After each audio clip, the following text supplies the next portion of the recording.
It's the Canon EOS 5D Mark III review. Alrighty then, here at First Base we're going to talk about the Mark III's design. Now the most exciting thing on the Mark III is its new dual card slots. Here we can house an SD and CF card just like the Nikon D800. Now you notice an all-purpose lock where the live view switch used to be. There's a new live view switch at the top next to the viewfinder.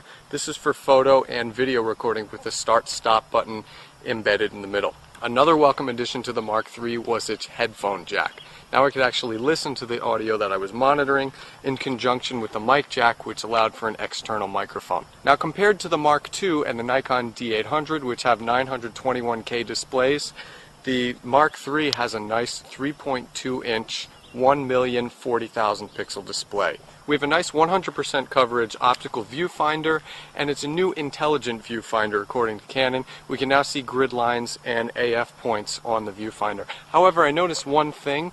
The vertical horizontal meter that can be viewed on the LCD screen cannot be viewed on the viewfinder, and you can actually do that on the Nikon D800. The Canon EOS 5D Mark III also lacks a pop-up flash, which is something offered by the D800. Another new addition right next to the shutter button is a function button. This actually dictates the focus area selection points, but it can be customized to other things as well. Now you notice that Canon got rid of the creative auto mode, which is fine because nobody really ever used it. And for navigation, we have the same quick control dial, main dial, and 8-way multi-controller. Now I love the dials on the Mark III just like I did on the Mark II. However, I really would have taken Nikon's 8-way directional pad found on the D700 and D800 over Canon's multi-controller any day. Now back to terminals, we have your typical flash sync, we have your remote, we've got a USB, however we have HDMI out. This HDMI out is not clean like the D800s. That's a big factor if you're a video guy or girl. Now the Mark III really hasn't put much weight on. It's about the same weight as the Mark II.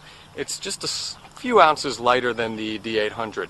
However, it's still a cinder block when you put a giant lens on. Now there's one last thing to talk about, and that's the Mark III's battery. This uses the same battery as the Mark II, and that's huge because the Nikon D800 uses a brand new pack when compared to the D700.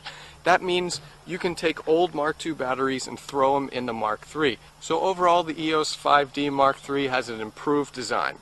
Here we are at second base talking about the Canon EOS 5D Mark III's features, and we're going to start with focus. Usually with new models, camera makers tack a few extra focus features to the tool belt. But not Canon. They want gangbusters on the Mark III's AF options. In fact, the autofocus features are so extensive on the Mark III I could do an entirely separate review on just that alone, so I'm going to be really brief in this review.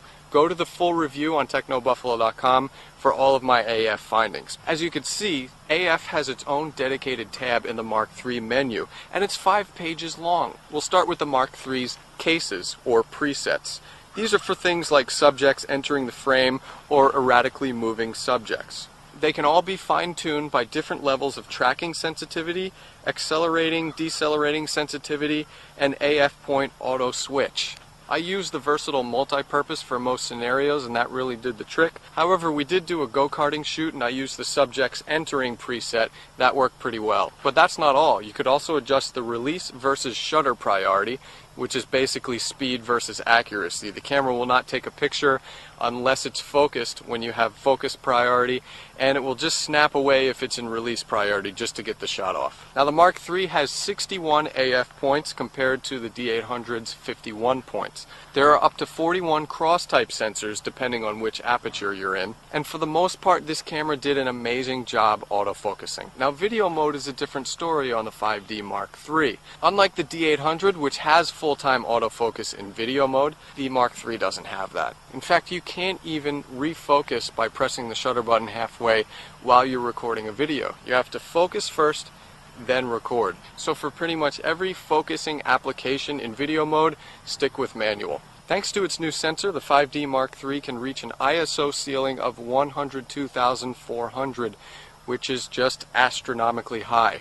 This trumps the Nikon D800 and the 5D Mark II, which have 25,600 caps. Like the Mark II, the Mark III has a 30-second to 1/8,000th second shutter speed with a bulb mode. It has a 63-zone metering system that measures the luminosity around AF points. and I was highly impressed with the results and the exposure I got with shooting in program auto mode. This camera exposes wonderfully. It's not afraid to shoot up the ISO because the sensitivity is so great. Now another cool thing on the Mark III is its HDR mode. Not only could you shoot HDR images with this camera, you could apply artistic filters like bold, vivid, embossed, things like that. And the results are amazing because you're shooting with a full frame camera and there's really no need to go into Photoshop. The artifacts also translated over to multiple exposures. You could take up to 9 images and blend them together with artistic effects, and we have exposure bracketing up to 7 images at a time. But the Nikon D800 can do 9 images, so that's something to consider. The 5D Mark III is an exceedingly fast camera. This camera can do a 6 frames per second burst rate. That doesn't seem as fast, but when you compare it to the Nikon D800's 4 frames per second, it does factor in. The reason for the Mark III's speed is its new processing. Not only was I able to rifle through menu options, but I could scroll through pictures like it was a flip book. It was that fast. Also, there was no need to wait for the recording time after I took a long exposure shot. After 30 seconds, the camera immediately displayed the image. In most cases, I have to wait another 30 seconds for the image to store and process. So this camera is so fast. For video mode, our ISO cap was 25,600. Audio level fine-tuning was excellent. I had 64 different points that I could adjust the decibel level to, and I could use timecode. So the Canon EOS 5D Mark III is excellent when it comes to features. Here at third base, we're going to talk about the Canon EOS 5D Mark III's image quality. Canon equipped the Mark III with a new 22.3 megapixel full-frame CMOS sensor with the company's new Digic 5 Plus image processing. Now let's consider one thing right now. The D800 has 36 megapixels of full-frame Fury, which means the Mark III only has 2/3 of that resolution. Therefore, if you're considering a medium format camera, the D800 might be a viable alternative. Canon jazzed up the video on the Mark III. This camera now records 1080p 30 and 24 frames per second and 720p 60 to name a few. We can also record now in all-I or IPB compression, similar to pro camcorders. All-I means less compression, bigger file sizes. IPB, smaller file sizes, more compression. Files are recorded as H.264 MPEG-4s in the AVC codec. Now for still image quality. I shot in a myriad of environments including fast action go-karting, late night miniature golfing, and a full wedding. What I found with the 5D Mark III is that it's a magic maker. Its high ISO performance is astounding. I was comfortable at 12,800 and even 25,600 in certain instances. However, I would stay away from 51,200 and 102,400 because those images are pretty noisy. Now when it came to RAW versus JPEG quality, it was the classic tale. The colors and the clarity with the RAW images were much better. When it came down to still image quality, it really was all about brand preference. Canon versus Nikon, you know who you are. Now in video mode, I got the same excellent high ISO performance that I got in still image mode. I preferred the high ISO performance and the low light sensitivity to the Nikon D800s. I was able to illuminate a lot more dark places with this camera in my hand.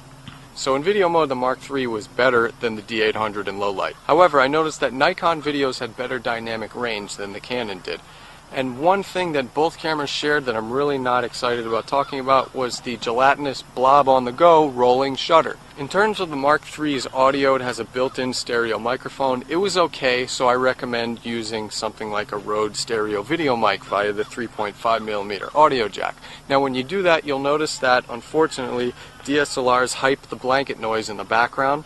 The Nikon D800 did the same thing, so there's no real difference. If you're serious about audio with the Mark III, get a Beach Tech XLR grip. But overall video, I would actually give the edge to the Mark III over the D800.